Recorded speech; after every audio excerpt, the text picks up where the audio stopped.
একটা রিকশাওয়ালা ওলি আল্লাহ হতে পারবে, কোদাল দিয়ে মাটি কাটে সে আল্লাহর ওলি হতে পারবে, সিএনজি চালায় আল্লাহর ওলি হতে পারবে, কোদাল দিয়ে মাটি কাটে আল্লাহর ওলি হতে পারবে, ঝাড়ু দিয়ে মাছ মারে সে আল্লাহর ওলি হতে পারবে, ইউনিভার্সিটি বলে সে ওলি হতে পারবে। শুধুমাত্র কিছু কাজ করতে হবে, নিজের জীবনের চাইতে নবীকে বেশি ভালোবাসতে হবে। এখন না মাদ্রাসা হয়েছে কামিল মাদ্রাসা, আবার শাহজালাল ইয়ামান রহমাতুল্লাহ আলাইহি কোন মাদ্রাসা থেকে কামিল পাস করছে? আরে কিছু এলেম তো আছে মাদ্রাসা থেকে আমরা শিখি, আবার কিছু এলেম আছে তারা হেদমতের যারা সহবতের যারা আল্লাহর পক্ষ থেকে আল্লাহর কাছ থেকে ফয়জত নিয়ে যখন সিনা বসে যায়, তাদের সিনার মধ্যে একটা এলেম আল্লাহর পক্ষ থেকে এসে যায়। একটা এলেমের নাম এলমে জাহের, একটা এলেম এলমে বাতিন, একটা এলেম এলমে শরীয়ত, আরেকটা এলেম এলমে তরিকত, একটা এলেম এলমে হাকিকত, একটা এলেম এলমে মারিফত, আরেকটা এলেম এলমে তাসাফুফ, আরেকটা এলেম এলমে তাসদিক, আরেকটা এলেম এলমুল বায়ান। এইগুলো এলেমের বাইরে, এইগুলো কিতাবে পাওয়া যায়, এইগুলো বাইরে আরেকটা এলেম আছে, ওই এলেমের নাম এলমে লদুনি। সেটা আল্লাহ পাক যাকে রাজি হয় তাকে দান করে দেয়, সে বান্দা থেকে আল্লাহর বন্ধু হয়ে যায়। এক যুবক ভাইরা আমার পচা বীজ ছিলেন, পচা বীজ মাটিতে লাগালে কি গাছ উঠবে? কতক্ষণে গাছ উঠবে? ইন্নাকা লা তাজনি মিনাশ শাউকিল ইনাব, আঙ্গুরের গাছ থেকে কাঁঠালের আশা করা যায় না। মাটির উপরে 2 নম্বরই কইরা মাটির নিচে যায় জান্নাতের গালিচা পাওয়া যাবে না। যা করবেন দুনিয়ায় থাকলেই কইরা যাইতে হইব, কথা কর ঠিক কি না? মাটির উপরে থাইকা সুদ খাইয়া, মাটির উপরে থাইকা ঘুষ খাইয়া, মাটির উপরে থাইকা মা বাবার বুকে লাথি মাইরা, মাটির উপরে থাইকা ওলির বিরুদ্ধে কথা বইলা, মাটির উপরে থাইকা নবীর বিরুদ্ধে কথা বইলা, মাটির উপরে থাইকা মানুষের হক মাইরা খাইয়া, মাটির উপরে থাইকা ইয়াবা ফেঞ্চি গাঞ্জা খাইয়া মাটির নিচে যাইয়া জান্নাতের গালিচা পাবো। ওই দেখে আসতেছে খাস নাকি তখন রে এর বাচ্চা নাকি লেখা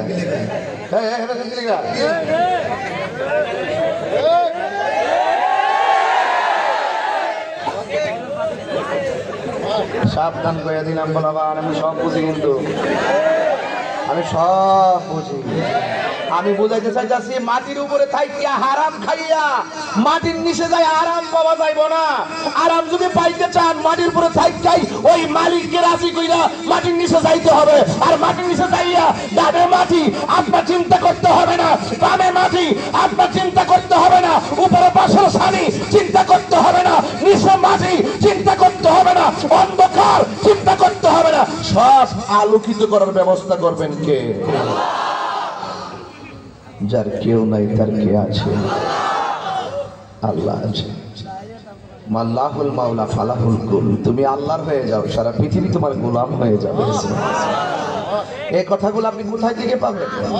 ওলি আল্লাহর দরবারে যাবে। নদী চিনেন আপনারা? নদীতে যখন বাতাস ঢেউগুলো খেলে, নদীর পারে লাগলে বাতাস লাগে কি লাগে না? কথা কয় না। বাতাস কি দেখা যায়? ওই যে কথা কয় না কেন? বাতাস কি দেখা যায়? দেখা যায় না।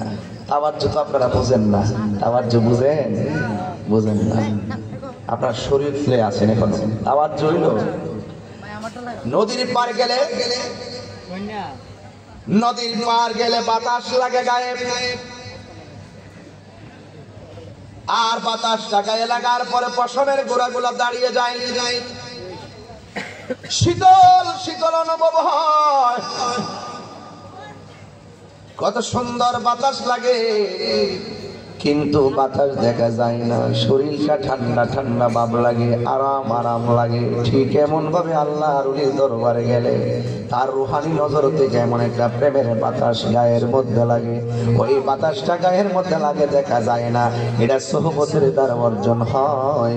ওই বাতাসটা যখন আল্লাহর ওলির চোখের নূরানি নজর থেকে যখন ফয়জত আপনার সিনায় চলে আসবে, ওই সিনায় আসার পরে আপনি আর বান্দা থাকবেন না, আপনি ধীরে ধীরে আল্লাহর বন্ধু হয়ে যাবে। যেমন খাজা গরিবের নামাজের দরবারে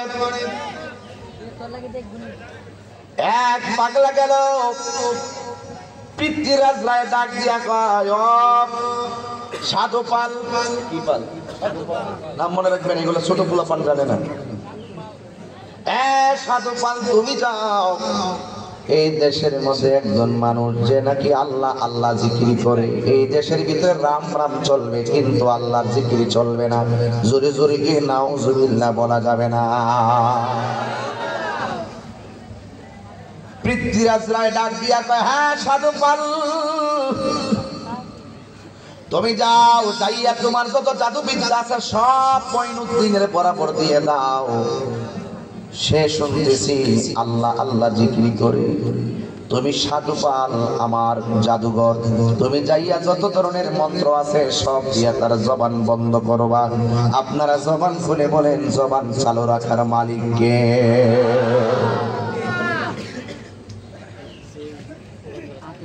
সাধু পালকে ডাক দিয়া বলে, হ্যাঁ সাধু পাল, তুমি যাইবা।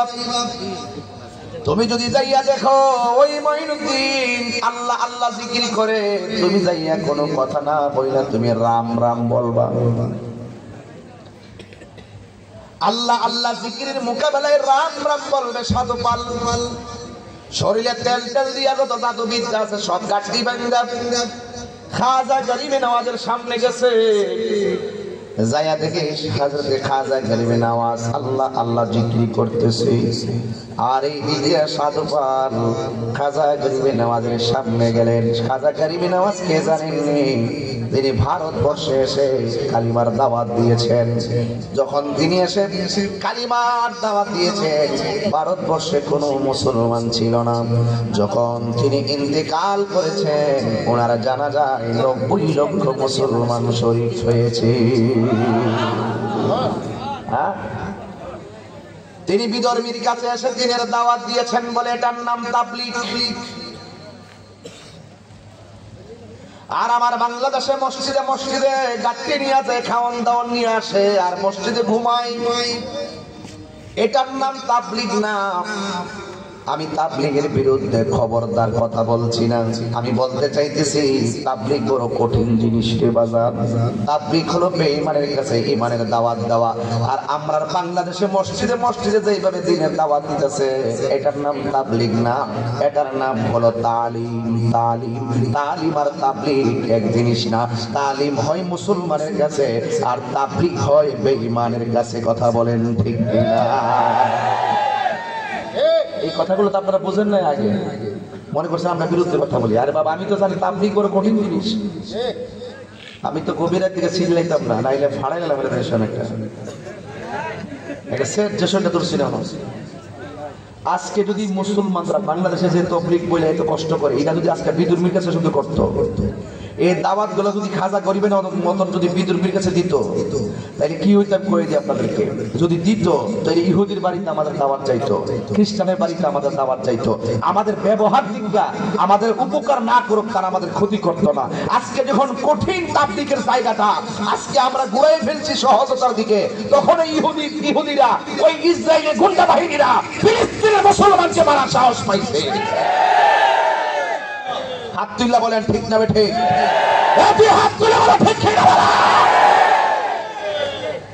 আজকে আমরা ভুলে গেছি। আজকে আমরা গদ্দাল্লা মাথায় তেল দেই। আসেন বসেন, কথা আছে। আরে মিয়া, তুমি তার লোক কি কথা কইবা?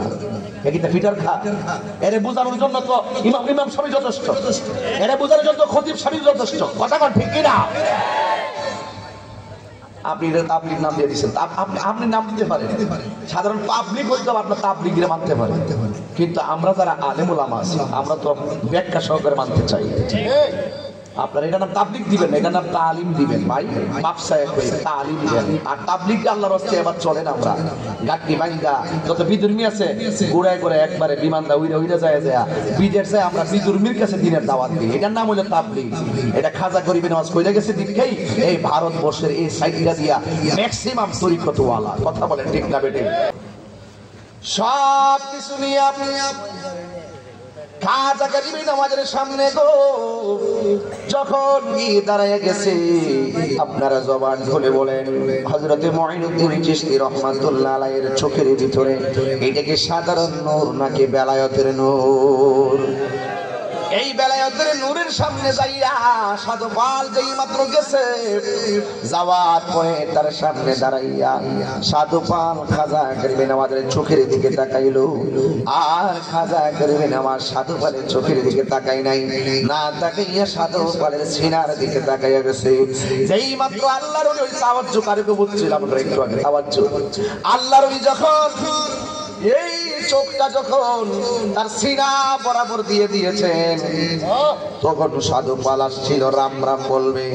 আল্লাহর ওই যেই মাত্র হযরত ওই সাধু পালের সিনা বরাবর চোখ মুবারকটা দিয়েছেন, সাধু পাল রাম রাম বলে গেছে। আর আল্লাহ আল্লাহ জিকিরের তালে তালে সাধু পাল আল্লাহ আল্লাহ জিকির শুননা শুননা রাম রাম না বইলা রহিম রহিম জিকির শুরু করে দিয়েছে। আর জোরে জোরে কথা সুবহানাল্লাহ। ও তুই ডুব দিলে রূপ, ও তুই ডুব দিলে রূপ দেখতে পাবি রে, পাবে তোর খুদে মহাজন, পাবে তোর খুদে মহাজন। পীরের দিল দরিয়ায় ডুবে দেখ ওরে পাগল মন, পীরের দিল দরিয়ায়। আমি তাই গেছি যে জানি এর কাছে যাওয়ার লাগবো, সোহবতে যাইতে ইব্রাহিম ভাইতে না। পীরের দিল দরিয়ায় ডুবে দেখ ওরে পাগল মন, দিল যখন হবে খাঁটি, ওয়াজ কিন্তু বুঝে গেছি প্রথম, সাবধান। দিল যখন হবে খাঁটি বুঝতে পারবি উজান ফাঁকি কোথায় কি রতন আছে সেই নদীর ওই গভীরে, আছে সেই নদীর ওই গভীরে আছে মানিকারতন, সেথাই মানিকারতন। পীরের দিল দরিয়ায় ডুবে দেখ ওরে পাগল মন, অতি ডুব দিলে রূপ দেখতে পাবি রে, ও তুই ডুব দিলে রূপ দেখতে পাবি রে, পাবে তোর খুদে মহাজন, পাবে তোর খুদে মহাজন। পীরের দিল দরিয়ায় ডুবে দেখ ওরে পাগল মন, পীরের দিল দরিয়ায় ডুবে দেখ ওরে পাগল মন। জোরে কোন ঠিক কিনা?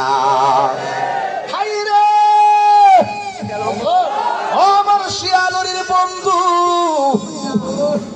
এবার সাধু পাল রাম রাম না কইয়া রহিম রহিম জিকির শুরু করছে। আর ডাক দিয়া কয় মঈনুদ্দিন,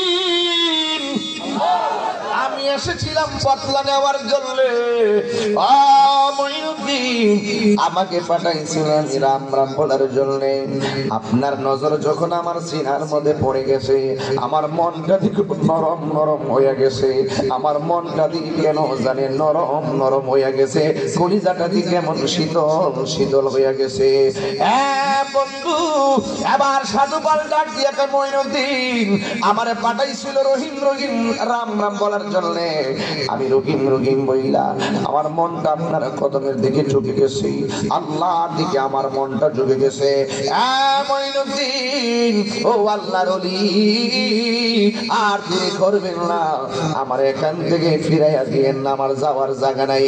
আপনাকে আমাকে আপনার কদমের ছাই দিয়ে দেন, আর আমি যাওয়ার আগে আপনার কদমের গোলাম বানাইবার আগে আমাকে মেহেরবানি করে একটু পড়াইয়া দেন লা ইলাহা ইল্লাল্লাহু মুহাম্মাদুর রাসূলুল্লাহ সাল্লাল্লাহু আলাইহি ওয়াসাল্লাম। আছে কেন কেন এরা দুনিয়াতে বান্দা তাইকা আল্লাহকে ভালোবাসা বন্ধুর সার্টিফিকেট নিয়ে গেছে। আমি তুমি মারা গেলে কবরের চিহ্ন থাকবে না। আর আল্লাহর ওলিরা কত আগে দুনিয়া থেকে চলে গেছে। শাহজালাল 750 বছর হয়ে গেল। ওনাকে জিজ্ঞাসা করি, ও বাবা শাহজালাল, কি ভাবে আপনি চলে যাওয়ার পরেও মানুষ আপনার রওজা মোবারকে আসে? হযরত শাহজালাল ইয়ামুনি রাহমাতুল্লাহ আলাইহি বলেন, আমি আমার জীবনটাকে মুস্তাফার কদমে কুরবান করে দিয়েছি, এই জন্য আমি চলে যাওয়ার পরেও আমার রওজা জিন্দা রয়েছে। মানুষের মতো মানুষ হয়ে গেল গো মা, ও মা, মা গো মা, তুমি হয়তো পর্দার আড়ালে আমার কথা শুনছো, তোমার সন্তান আমার সামনে বসে আমার ওয়াজ শুনছে, ওই সন্তানটারে আজকে আপনি মাফ করে দেন। কারণ আমি পড়েছি মায়ের দোয়ার কারণে সন্তান বলি হয়ে যায়, মার দোয়ার দ্বারা সন্তান বলি হয়ে যায়, বাবার দোয়ার দ্বারা সংসার বলি হয়ে যায়। আমার কথাই কেউ রাজনীতি গন্ধ খুঁজবেন না। এই জন্য যুবক ভাইয়েরা আমার আজকে দিকে ওয়াদা করো, 90% পোলাপান আমার সামনে বসা, তোমরা তো সব মায়ের বুকে লাথি মেরে দুনিয়াতে আইছো। আজকে দিকে ওয়াদা করো হুজুর, রাত্র গভীর রজনীতে ওয়াদা করে গেলাম দুনিয়াতে থেকে আল্লাহর রাজি করব, নবীকে রাজি করব, দুনিয়াতে থেকে আমার মার রাজি করব, যে মা দোয়া করলে সন্তান ওলি হয়ে যায়। নিঃস্বার্থে ভালোবাসে শুধু আমার মা, ববে যার তুলনা নাই। নিঃস্বার্থে ভালোবাসে শুধু আমার মা, ববে যার তুলনা নাই। সেই মা তোমার চলে গেলে গো, সেই মা তোমার চলে গেলে সার হইব কান্দন। এই জগতে কেউ হবে না মায়েরই মতো, এই জগতে কেউ হবে না মায়েরই মতো। বাবা গো বাবা, বাবা গো বাবা, বাবা তুমি কে মোহন আছো ছোট মাটির ঘরে, তোমার কথারি কই মাঝে পড়ছে বারে বারে। বাবা গো বাবা, বাবা গো বাবা, কত আদরে কত স্নেহ তোমার কাছে পেলাম, সব কিছু হারিয়ে আজকে নিঃস্ব হয়ে গেলাম। কত আদরে কত স্নেহ তোমার কাছে পেলাম, সব কিছু হারিয়ে আজকে নিঃস্ব হয়ে গেলাম। ভালোবাসি তোমায় বাবা, বদলাই না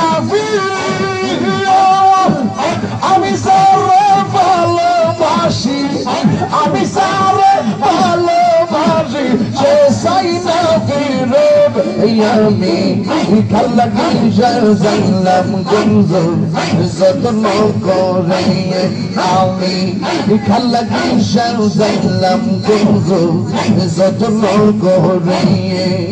আইলা না রে আমি রালি শাহবাজান আমার ভাঙ্গা আমি খালাকি জানলাম গঞ্জ যত্ন করে, আমি খালাকি জানলাম গঞ্জ যত্ন করে।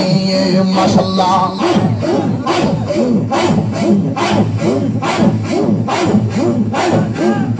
আমি বড় হইয়া একা, সঙ্গে নাই মোর সখা, তোমার লাগি পরাণ আমার হইয়া গেছে কপালে কি ছিল লেখা, কপালে কি ছিল লেখা, হাসতাম সাগরে আমি খালাকি জানলাম গঞ্জ যত্ন করে, আমি খালাকি জানলাম গঞ্জ যত্ন করে।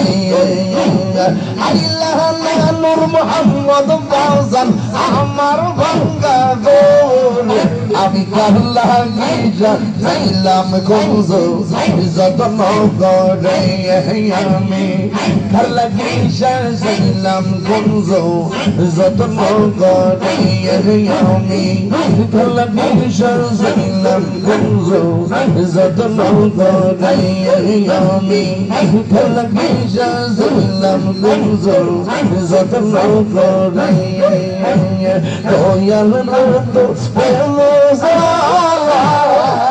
আমার অন্তর যাই আমার অন্তরেতে গইয়া গইয়া জলে মাশাআল্লাহ এত ভালো বাসা দয়াল গো দয়াল তুমি বুইলা গেলি আমারে তো ভালো বাসা দয়াল গো দয়াল তুমি বুইলা গেলি আমি গোপনে কই পাপিরি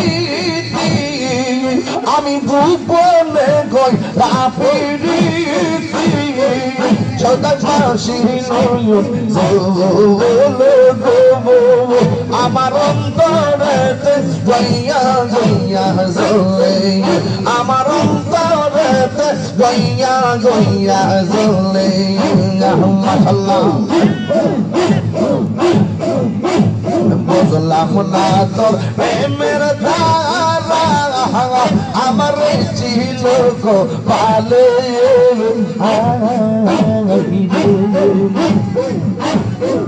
ওর মায়া যদি আগে রাখো তোমার মায়া নজর আমার অন্তরে গইয়া জলে আমার অন্তরে গইয়া গইয়া জলে মাশাআল্লাহ